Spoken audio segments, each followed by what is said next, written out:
میں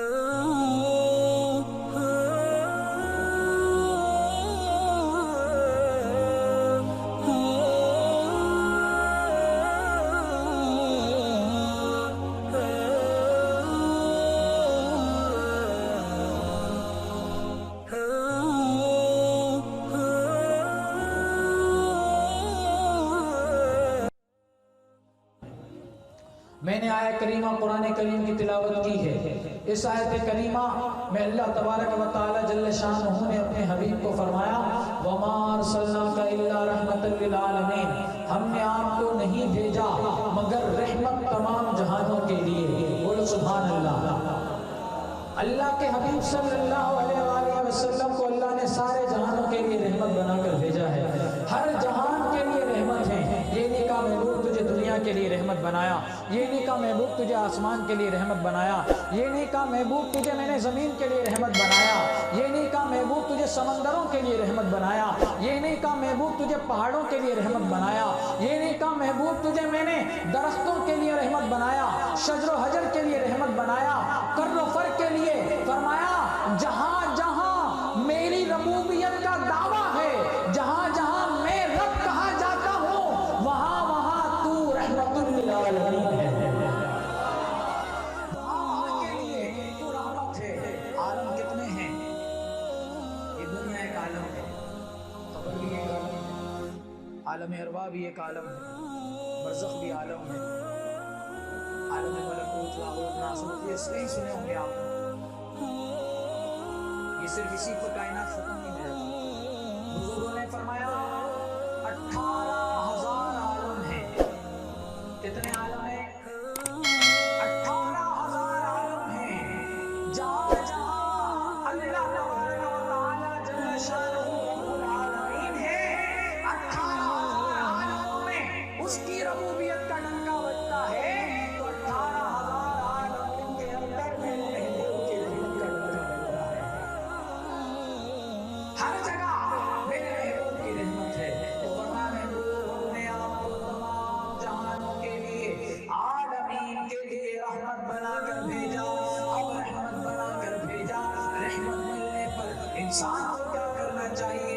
یہ بھی قرآن سے پوچھ لیتے ہیں۔ قرآن کہتا ہے قُلْ بِفَضْلِ اللَّهِ وَبِرَحْمَتِهِ فَبِذَلِكَ فَلْيَفْرَحُوا۔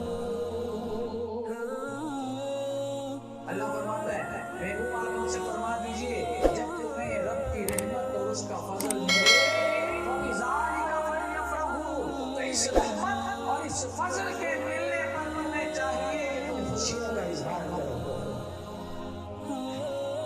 اردو میں بولا ہے، زور سے بولو سبحان اللہ۔ یہ خوشی کیسے منائے گا آدمی؟ سبحان اللہ نہیں بولتا تو اتنی کنجوسی کرے گا، وہ خوشی کیا منائے گا؟ تو خوشی کا اظہار فَبِذَلِكَ فَلْيَفْرَحُوا۔ فرمایا جب بھی رحمت اللہ کی ملے، جب کوئی نعمت اللہ کی طرف سے ملے، اس پر خوشی مناؤ۔ تو سب سے بڑی رحمت ہمارے آقا و مولا کی ذات ہے، سب سے بڑی نعمت ہمارے آقا و مولا کی ذات ہے۔ کیوں؟ کیونکہ اللہ رب العزت جل شانہ کے نبی حضرت آدم علیہ السلام جب پیدا کیے گئے، اس کے بعد جنت میں رہے، پھر جنت سے زمین پر بھیج دیے گئے، اور حضرت آدم سے جو لغزش، جو خطا صادر ہوئی تھی، حضرت آدم علیہ السلام اس پر توبہ کرتے رہے، یا اللہ مجھے بخش دے، یا اللہ مجھے بخش دے۔ 100 سال تک زمین پر حضرت آدم نے رو رو کر اللہ کی بارگاہ میں مغفرت مانگی۔ کتنے سال تک؟ 100 سال تک، اور 300 سال تک اللہ کی بارگاہ میں دعائیں کرتے رہے، مولا مجھے بخش دے، میری مغفرت فرما دے، میری بخشش فرما دے۔ لیکن ابھی مغفرت کی دعا بارگاہ رب العزت میں مقبول نہیں ہوئی۔ یکایک حضرت آدم علیہ السلام کے ذہن میں خیال آتا ہے، آنکھوں کے سامنے ایک منظر گھوم جاتا ہے۔ حضرت آدم علیہ السلام یکایک اپنی دعا میں تبدیلی کرتے ہیں اور اللہ کی بارگاہ میں دعا کرتے ہیں، یا اللہ اللہم انی اسألک بحق نبیک محمد صلی اللہ علیہ وسلم ان تغفر لی خطیئتی۔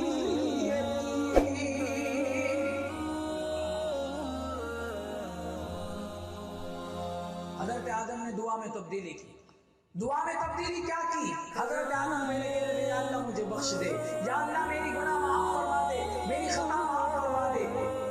حضرت آدم دعا کرتے رہے 300 سال گزر گئے، دعا میں تبدیلی ہوئی۔ حضرت آدم علیہ السلام نے دعا میں تبدیلی کی، یا اللہ پہلے بھی تیری بارگاہ میں مغفرت کا سوال تھا، اب دوبارہ میں تیری بارگاہ میں مغفرت کا سوال کرتا ہوں، لیکن اب میرے سوال کے انداز میں تبدیلی ہو گئی۔ مولا اب میں تیری بارگاہ میں سوال مغفرت کا تیرے نبی محمد مصطفیٰ کے وسیلے سے کرتا ہوں۔ اے اللہ اب تو محمد مصطفیٰ کے صدقے میری بخشش فرما دے، میری بخشش فرما۔ کس کے صدقے؟ حضور کے صدقے۔ حضرت آدم نے دعا کی، حضرت آدم نے جیسے ہی دعا کی رب العزت جل شانہ کی بارگاہ سے جواب آیا، کیف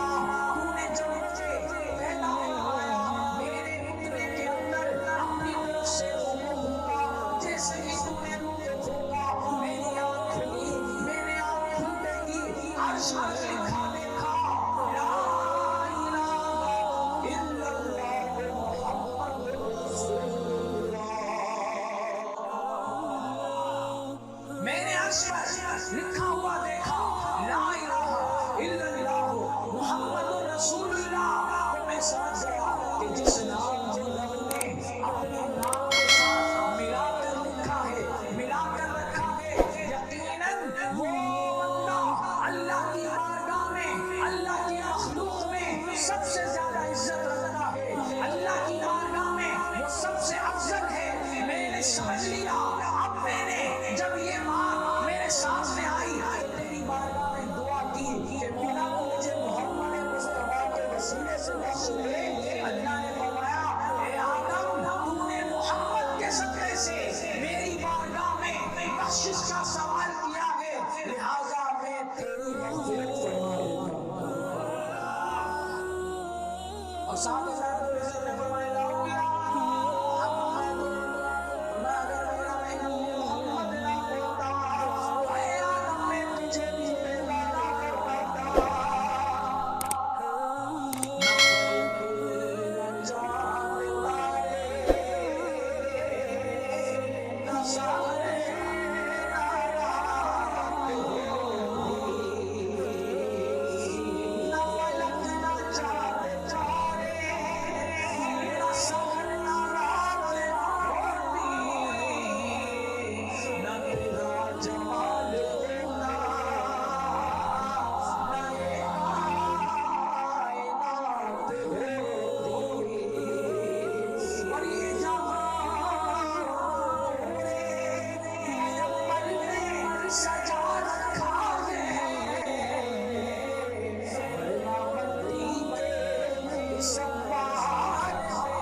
رسالت میں بھی اس سے سلو آواز۔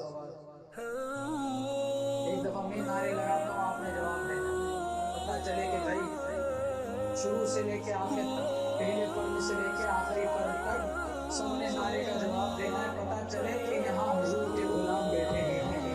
یہاں سے آواز نکلے، ہوا کے ساتھ سیدھی مدینہ کے دربار کو پہلے خبریں تک پہنچے.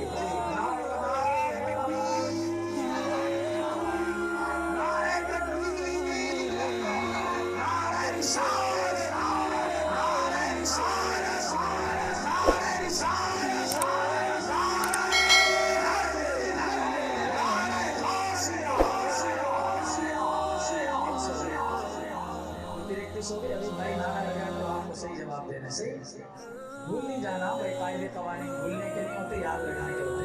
بہرحال نبی کریم صلی اللہ علیہ وسلم نہ ہوتے کچھ بھی نہ ہوگا. دوستو اللہ نے ہمیں بھی اسی لیے پیدا کیا ہے. دیکھو اللہ رب العزت یہاں تک فرماتا ہے کہ محمد صلی اللہ علیہ وسلم کو اگر پیدا کرنا مقصود نہ ہوتا تو فرمایا کہ میں کچھ بھی نہ بناتا. ساتھ فرمایا کہ مجھے جب یہ منظور ہوا جانا جائے اور میری ربوبیت لوگوں میں ظاہر ہو، میں نے اپنی ربوبیت کے چرچے کے لیے محمد کو پیدا کر دیا. حضور اس لیے آئے کہ اللہ کے دین کا ڈنکا ہر طرف بجے. اور رسول اللہ صلی اللہ علیہ وسلم اللہ کی کیسی نعمت ہے کہ نبیوں کی توبہ بھی اللہ کی بارگاہ میں حضور کے وسیلے سے قبول ہوتی ہے.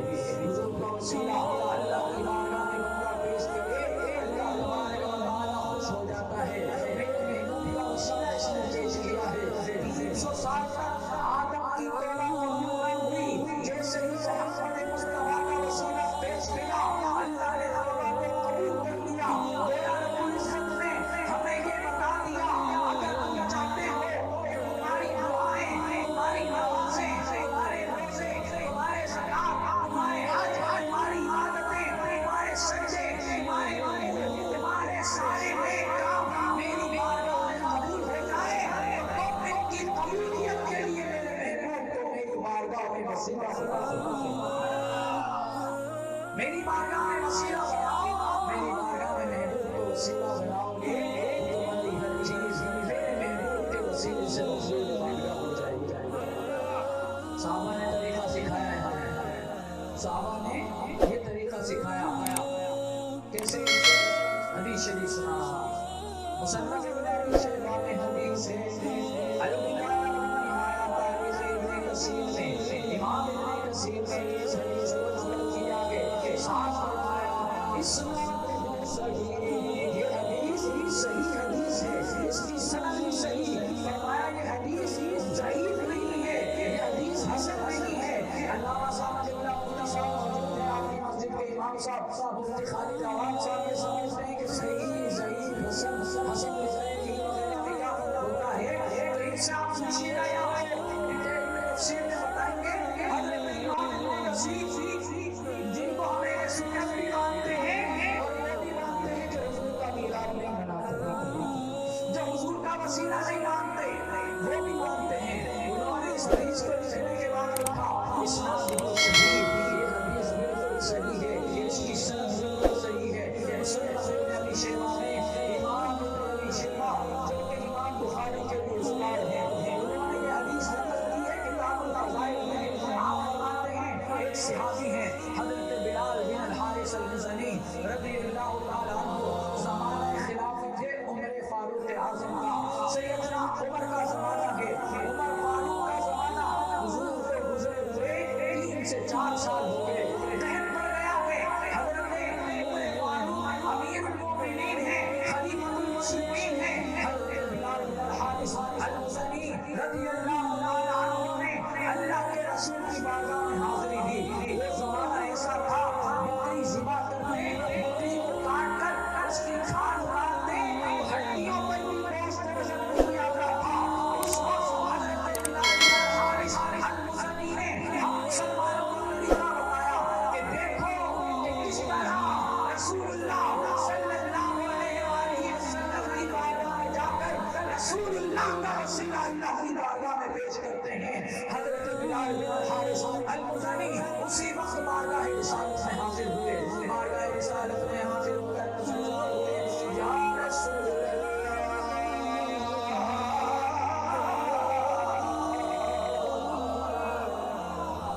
اس تسکری امت حضور کا وصال کیا ہے 3 سے 4 سال ہو گئے اس میں نہیں ہو رہا ہے حضور کا وصال ہوا 3 سے 4 سال ہو گئے دنیا سے چلے گئے خبر نہیں نا مجھے دیکھیے جواب دیجیے حضور کا وصال ہو گیا حضور مزار میں ہے حضور کا وصال ہوا اس کے بعد 2 سال حضرت ابوبکر خلیفہ رہے کتنے سال بولو بھائی 2 سال اس کے بعد حضرت عمر کا زمانہ خلافت ہے 10 سال کتنا ہے حضرت ابوبکر چلے گئے دنیا سے اس کو بھی مزید 2 سال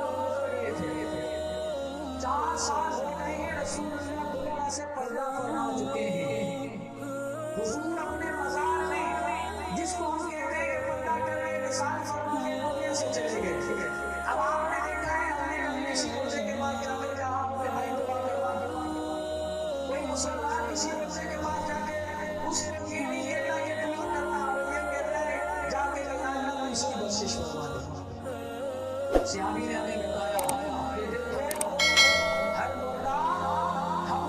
بخشش کی دعا کرتے ہیں لیکن جب اپنی جان پر کوئی مصیبت آئے تو محمد مصطفیٰ کے مزار پہ جا کے حضور کو اللہ کی بارگاہ میں وسیلہ بنا کر دعا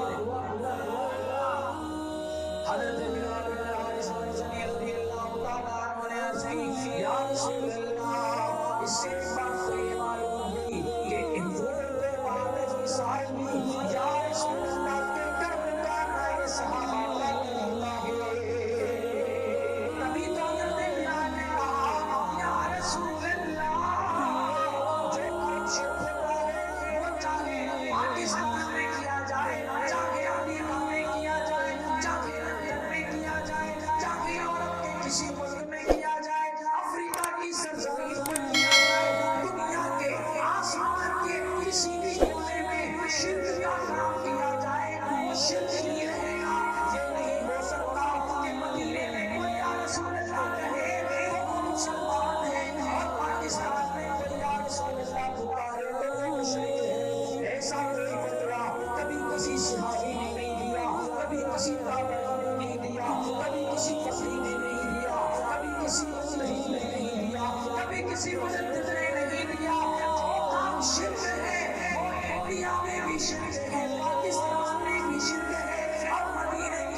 رسول اللہ ابھی ہے نا یہ سیزن ہے حضور کے میلاد کا موسم ہے تو اس میں یا رسول اللہ کے نعرے کثرت سے لگتے ہیں مرحبا یا مصطفیٰ مرحبا یا مصطفیٰ کے نعرے کثرت سے لگتے ہیں نعرہ رسالت یا رسول اللہ کثرت سے لگایا جاتا ہے تو کچھ لوگ شور مچانا شروع کر دیتے ہیں یہ تو شرک ہو گیا یہ تو کفر ہو گیا یہ تو بدعت ہو گئی ایسا نعرہ کسی نے نہیں لگایا تو اس پر سنیں حضرت عثمان بن حنیف صحابی ہیں وہ رسول اللہ صلی اللہ علیہ وسلم کے زمانے میں تھے ان کی بینائی چلے گئی تھی اللہ کے نبی کی بارگاہ میں حاضر ہوئے اللہ کے نبی صلی اللہ علیہ وسلم نے دعا سکھائی دعا کی کہا کہ 2 رکعت نماز پڑھو وضو کرو اچھی طرح 2 رکعت نماز پڑھو اس کے بعد اللہ کی بارگاہ میں دعا کرو اور اس میں اس طرح کہو اللہم انی اتوجہ الیک بمحمد النبی الرحمہ کہ یا اللہ میں تیری بارگاہ میں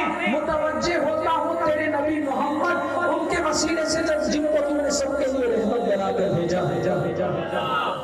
اور فرمایا جب تو یہ کہنے تو ساتھ میں یہ بھی کہنا. کیا کہنا؟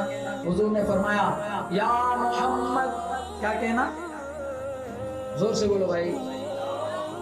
یا محمد. کوئی یا محمد کہے یا رسول اللہ کے بات ایک ہے. کیا ہے؟ ایک ہی بات ہے. ایک جگہ نام ہے, ایک جگہ اللہ کے رسول کا وہ صفاتی بات ہے. اب آپ اندازہ کریں حضور کبھی کسی کو شرک سکھا سکتے ہیں؟ حضور تو شرک مٹانے آئے تھے ہیں. اب آپ دیکھیں نا وہ مولانا جمیل الرحمان صاحب خلیفہ اعلی حضرت فرماتے ہیں کہ مجھے شرک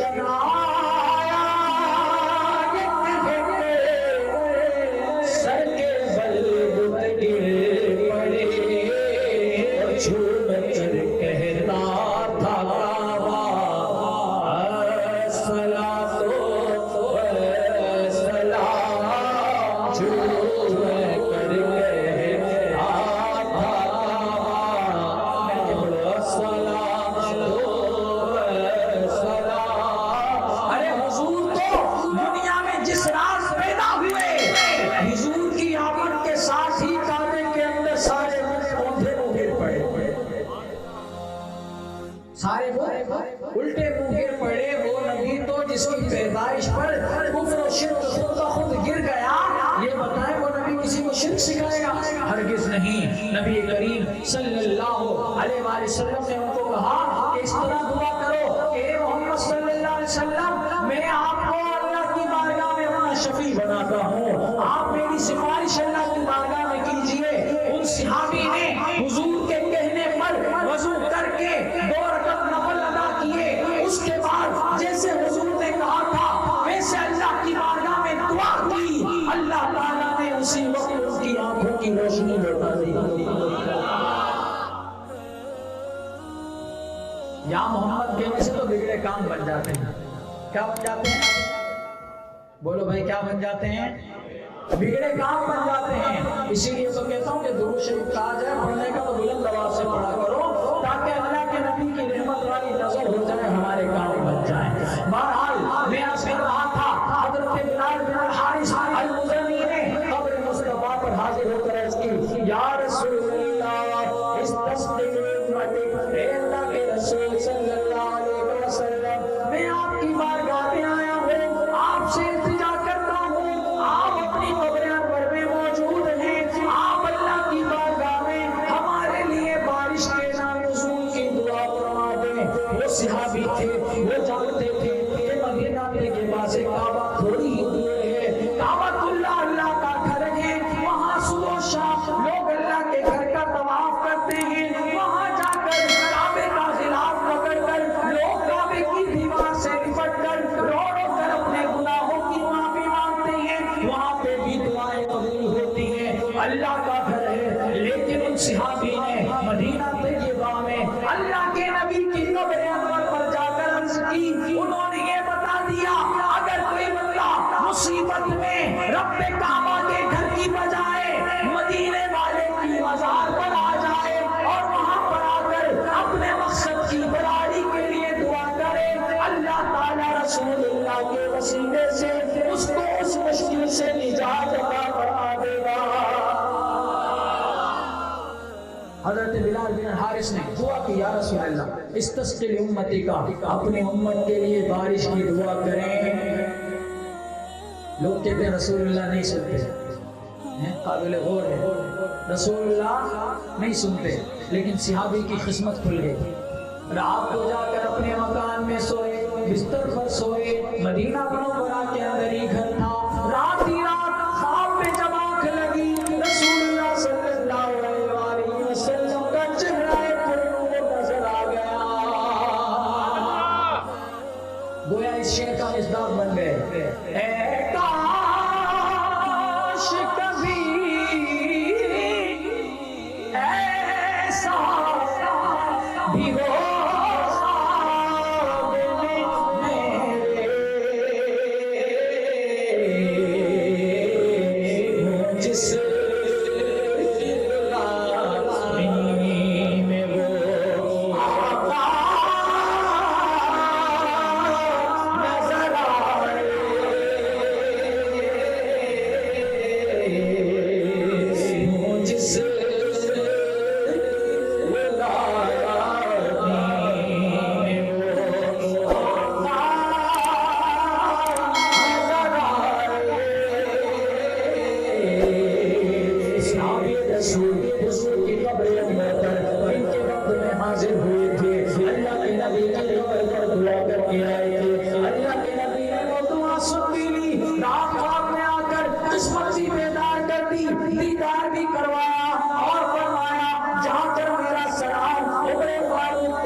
زور سے بولو سبحان اللہ۔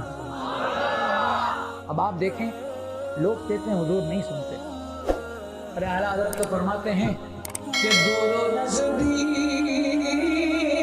کے سننے والے ہو یار، کان لالے کرامت پیدا حوصلہ، کان لالے کرامت پیدا حوصلہ۔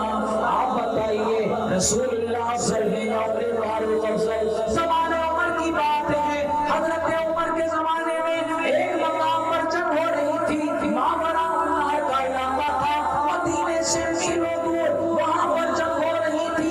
حضرت عمر جمعہ کے دن مسجد نبوی کے ممبر پر بیٹھ کر خطبہ دے رہے تھے۔ یکایک خطبے کے درمیان حضرت عمر نے کہا یا ساریۃ الجبل، یا ساریۃ الجبل، یا ساریۃ الجبل۔ مدینے میں عمر کو کیسے پتا چلا کہ ماورا اللہ کے علاقے میں جہاں ساریہ جنگ کر رہا ہے پہاڑ سے کافر اس پر حملہ کر رہے ہیں؟ مدینے میں بیٹھے عمر کو جب یہ پتا چل سکتا ہے کہ ماورا اللہ کے ادھر مسلمانوں کے لشکر پر حملہ ہونے والا ہے، تو یہ بتاؤ کہ مدینے کے تاجدار کو کیسے نہیں پتا چلے گا کہ مدینے میں ہمارا ایک غلام ہے جو بارش کی دعا کر رہا ہے۔ تو حضرت بلال بن الحارث المزنی رضی اللہ تعالیٰ عنہ نے رات کو خواب میں حضور کی زیارت کی، صبح اٹھے گئے، حضرت عمر فاروق کا دربار لگا ہے، مسجد نبوی میں دربار بچھا ہوا ہے، لگا ہوا ہے، منبر بچھا ہے، حضرت عمر فاروق موجود ہیں، صحابہ بھی موجود ہیں۔ حضرت بلال بن الحارث المزنی نے آ کر حضرت عمر کو اللہ کے نبی کا سلام سنایا، سلام دیا۔ سلام ایسے نہیں آتے، سلام حضور کا کس طرح آتا ہے یہ ہمیں خواجہ قطب الدین بختیار کاکی نے بتایا ہے۔ زور سے بولو سبحان اللہ۔ خواجہ قطب الدین بختیار کاکی نے ہمیں بتایا ہے حضور کا سلام کیسے آتا ہے۔ حضرت قطب الدین بختیار کاکی رحمۃ اللہ تعالی علیہ، یہ حضرت شیخ محقق محدث دہلوی نے اخبار الاخیار کے اندر یہ واقعہ لکھا ہے۔ شیخ محقق اس سرزمین ہندوستان پر حدیث کا علم پھیلانے والے شخص ہیں، اگر وہ نہ ہوتے ہندوستان کی سرزمین پر علم حدیث نہ ہوتا۔ مجدد الفسانی کے زمانے کے بزرگ ہیں اور خود بھی اپنی صدی کے مجدد ہیں، ایک صدی میں کئی مجدد بھی ہو سکتے ہیں، تو بعض بزرگوں نے حضرت شیخ محقق شیخ عبدالحق محدث دہلوی کو بھی اس صدی کا مجدد لکھا ہے۔ اتنے بڑے عالم دین، بہت بڑے اللہ کے ولی گزرے ہیں، کتنے اللہ کے رسول کی بارگاہ میں مقبول ہوں گے، ذرا اندازہ لگاؤ۔ میں ایک واقعہ آپ کو سناتا ہوں، یہ حضرت شیخ محقق شاہ عبدالحق محدث دہلوی رحمۃ اللہ علیہ مدینہ شریف میں علم حدیث حاصل کرنے گئے، وہاں جب علم حدیث کی تجمیل فرما لی، ان کا ارادہ ہو گیا کہ اب میں مدینے سے ہندوستان واپس نہیں جاؤں گا، وہیں رہنے لگے۔ تو ایک شب رسول اللہ صلی اللہ علیہ وسلم یہ سوئے تو حضور خواب میں آ گئے، خواب میں رسول اللہ تشریف لائے، رسول اللہ صلی اللہ علیہ وسلم نے تشریف فرما کر ارشاد فرمایا، اے عبدالحق، ہم تمہیں کہتے ہیں کہ تم مدینے میں نہ رہو بلکہ ہندوستان کی سرزمین پر جا کر ہمارے علم حدیث کو پھیلاؤ، لوگوں کے درمیان حدیث کا اقام کرو۔ حضرت شیخ محقق کہنے لگے یا رسول اللہ، روزانہ جب جب میرے دل میں آپ کی یاد تڑپ آتی ہے تو میں آپ کے روزے پر نور پر حاضر ہو کر آپ کے روزے کو دیکھ کر اپنے دل کی تسکین کا سامان کر لیتا ہوں۔ یا رسول اللہ، یہاں تو مجھے آپ کا روزہ نظر آ جاتا ہے، وہاں ہندوستان میں جب آپ کی یاد ستائے گی تو اللہ کے نبی میں کہاں پر جاؤں گا؟ سوال تو بنتا تھا۔ مدینہ منورہ گنبد خضرا کو دیکھ کر عاشقوں کی آنکھیں ٹھنڈی ہو جاتی ہیں اور ہر ایک کی یہ خواہش ہے کہ ایک دفعہ صحیح بس رسول اللہ کے دربار میں حاضر ہو جائے۔ تو حضرت شیخ محقق تو بہت بڑے عاشق رسول تھے، اب آپ سوچو نا خود رسول اللہ خواب میں آ جائے تو کتنا بڑا عاشق ہوگا۔ حضرت شاہ عبداللہ محدث دہلوی نے کہا یا رسول اللہ یہاں تو میں دربار پر آ جاتا ہوں آپ کے روزے کو دیکھ کر، جب جب آپ کی یاد ستاتی ہے دل کی تسکین کا سامان ہو جاتا ہے۔ یا رسول اللہ جب میں مدینہ چھوڑ کر ہندوستان چلا جاؤں گا، وہاں جب آپ کی یاد ستائے گی تو پھر کہاں جاؤں گا؟ اللہ کے نبی نے فرمایا کہ عبدالحق یہاں تو تو ہمارے روزے پر آتا ہے، ہمارے قوت کو دیکھ کر اپنی آنکھوں کو ٹھنڈا کرتا ہے، دل کو سکون پہنچاتا ہے، جب تو ہمارے حکم پر ہندوستان میں جا کر علم حدیث کی شمع جلائے گا اور کبھی تجھے ہماری یاد کر پائے گی اور تو ہمیں یاد کرے گا تو مدینے سے تیرا آقا خود تیرے پاس چلے آئے گا۔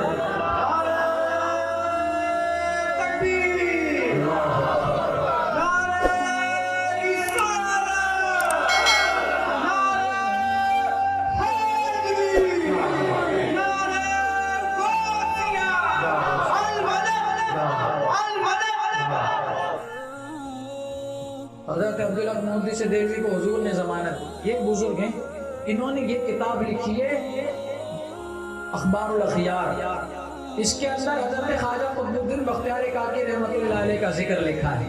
فرماتے ہیں کہ ایک دفعہ ایسا ہوا، شادی کے ایام تھے، خواجہ قطب الدین بختیار کاکی رحمۃ اللہ علیہ کی شادی کے دن تھے۔ حضرت قطب الدین بختیار کاکی کا روزانہ کا معمول تھا کہ 3000 مرتبہ درود شریف کا نذرانہ بارگاہ رسالت میں بھیجتے تھے۔ بولے سبحان اللہ۔ تو حضرت خواجہ قطب الدین بختیار کاکی روزانہ کتنا درود شریف پڑھتے تھے؟ بولیے 3000 مرتبہ۔ کتنا؟ اور ہم لوگ دن میں 3 مرتبہ بھی نہیں پڑھتے ہیں، دن میں 3 مرتبہ بھی توفیق نہیں ملتی۔ وہ نبی جو میرا بھلا کرے، میری بخششوں کی دعا کرے، مجھے بھول جائے وہ حشر میں میرے دوستوں کو، وہ تو ہر وقت ہمیں یاد کرتے رہتے ہیں۔ آپ دیکھیں پیدائش کے بعد بچہ روتا ہے، حضرت امام زرقانی نے لکھا ہے شرح زرقانی میں کہ ہمارے نبی پیدائش کے بعد روئے نہیں، بلکہ ہمارے نبی علیہ السلام نے پیدائش کے بعد اللہ کی بارگاہ میں سب سے پہلے الحمدللہ کثیرا سبحان اللہ بکرۃ و اصیلا، اللہ کی تسبیح، اس کی حمد بیان کی۔ اس کے بعد فرمایا رب ہب لی امتی، اے میرے رب میری امت میرے حوالے فرما دے۔ ہمارے نبی تو پیدا ہونے کے بعد بھی ہمیں یاد کرنا ہے۔ کس کو یاد کرنا ہے؟ ابھی تو آپ نے اعلان نبوت بھی نہیں فرمایا، بچپنا ہے، لیکن ہمیں نہیں بھول رہے، ہم 3 دفعہ بھی حضور پہ درود نہیں پڑھتے۔ بہرحال دیکھیں درود پڑھنے سے کیا ملتا ہے۔ حضرت قطب الدین بختیار کاکی روزانہ 3000 مرتبہ بارگاہ رسالت میں درود و سلام کا نذرانہ پیش کیا کرتے تھے۔ حضرت خواجہ قطب الدین بختیار کاکی کی شادی کے ایام قریب آ گئے۔ ان ایام کے اندر مصروفیت کی وجہ سے حضرت قطب الدین بختیار کاکی رحمۃ اللہ تعالی علیہ 3-4 دن تک اللہ کے نبی کی بارگاہ میں 3000 مرتبہ جو درود شریف پڑھ کر بھیجا کرتے تھے وہ نہ بھیج سکے۔ اتنے دن گزر گئے، 4 دن گزر گئے، گلی کے اندر ایک دیوانہ رہتا تھا، وہ بھی اللہ کے رسول کا عاشق تھا، اس کے خواب میں اللہ کے نبی تشریف لے آئے، ان کے خواب میں اللہ کے نبی تشریف فرما ہوئے اور فرمانے لگے جاؤ قطب الدین کو میرا سلام کہنا، میرا سلام کہنا اور کہنا کہ اللہ کے نبی نے کہا ہے کہ روزانہ تو ہم پر 3000 مرتبہ درود شریف کا نذرانہ پیش کیا کرتا تھا، 4 دن ہو گئے تیرے درود کا نذرانہ ہم تک نہیں پہنچ رہا ہے۔ یعنی حضور کو معلوم ہوتا ہے کہ کون سا عاشق کتنا درود شریف پڑھتا ہے۔ تو شیخ محقق عبداللہ محدث دہلوی رحمۃ اللہ تعالی علیہ، ہمارے نبی تو یہ کہاں مدینہ اور کہاں جو ہے وہ ادھر افغانستان کی گلی، حضور کے سامنے ساری کائنات، خود حضور نے فرمایا میں ساری کائنات کو اپنی ہتھیلی پہ اس طرح دیکھتا ہوں جیسے رائے کا دانہ ہے۔ بات یہ ہے دوستو کہ اللہ کے نبی صلی اللہ علیہ وسلم کو کہیں سے بھی پکارو حضور سنتے ہیں۔ تو میں عرض کر رہا تھا کہ یا رسول اللہ استسقی امتی کا حضرت بلال بن الحارث المزنی رضی اللہ تعالی عنہ نے دعا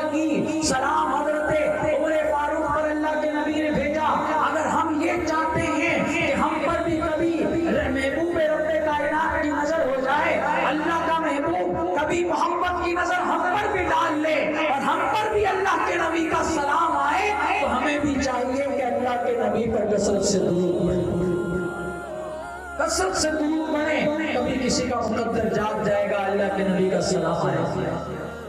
اللہ کے نبی کو سب پتہ ہے، اللہ کے نبی سب جانتے ہیں، اور یہ بھی بتا رہے ہیں کہ بلال تو نے دعا کی، بارش مانگا تو ہم تیرے نبی ہیں، ہم نے اللہ کی بارگاہ میں دعا کر دی، اللہ نے ہماری دعا کو قبول فرما کر تمہارے لیے بارش انشاءاللہ نازل فرما دے.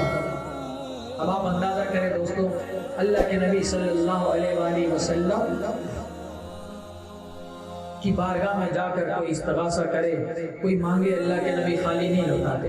اللہ کے نبی جھولیاں بھر دیتے ہیں، اور اتنا دیتے ہیں کہ بھر دیتے ہیں جھولیاں. کبھی کسی کی طرف مبذول توجہ ہونے نہیں دیتے اللہ کے نبی. بندے کے دل میں عشق مصطفیٰ پکا ہو تو اور خود اللہ کے نبی کے نام پر جو خرچ کرتا ہوگا اس پر کتنا خوش ہوتے ہوں گے. حضرت امام ابن جوزی مولد العروس میں فرماتے ہیں جو اللہ کے نبی صلی اللہ علیہ وآلہ وسلم کے میلاد پر خوش ہوتا ہے، فرمایا اللہ کے نبی کے میلاد کی خوشی میں اللہ تبارک و تعالی اس میلاد کی خوشی کو اس کے لیے جہنم سے نجات کا سبب بنا دیتا ہے. میلاد کے لیے جو خوش ہوا حضور کی میلاد کے لیے، جو اللہ کے نبی کے میلاد پر ایک درہم خرچ کرتا ہے. حضرت امام ابن جوزی 36 صدی کے محدث ہیں، بہت بڑے امام گزرے ہیں، بڑے جلیل القدر حدیث کے امام ہیں، بڑے بڑے لوگ ان کے شاگرد ہیں. آپ فرماتے ہیں، فرمایا کوئی ایک روپیہ، ایک درہم اللہ کے نبی کے میلاد پر خرچ کرے، اللہ کے نبی صلی اللہ علیہ وسلم اس کو کیا انعام دیتے ہیں؟ فرماتے ہیں قال النبی صلی اللہ علیہ وسلم له شافعا ومشفعا. فرمایا اللہ کے نبی کے میلاد پر ایک درہم خرچ کرنے والے کو کل قیامت میں اللہ کے نبی کی شفاعت نصیب ہوگی. کیا نصیب ہوگی جی؟ زور سے بولو. شفاعت مصطفیٰ ملے گی. شفاعت مصطفیٰ 1 روپیہ خرچ کرنے سے اللہ کے نبی دے گا. خوشی منانے پہ دے رہے ہیں. انسان خوشی سے خرچ کر رہا ہے کہ میرے نبی کی آمد ہے، میرے نبی کی آمد ہے، خوشی سے خرچ کر رہا ہے. اچھا پھر یہی نہیں فرمایا کان النبی صلی اللہ علیہ وسلم لہو شافعا، صرف یہی نہیں فرمایا، فرمایا وہ مشفعا.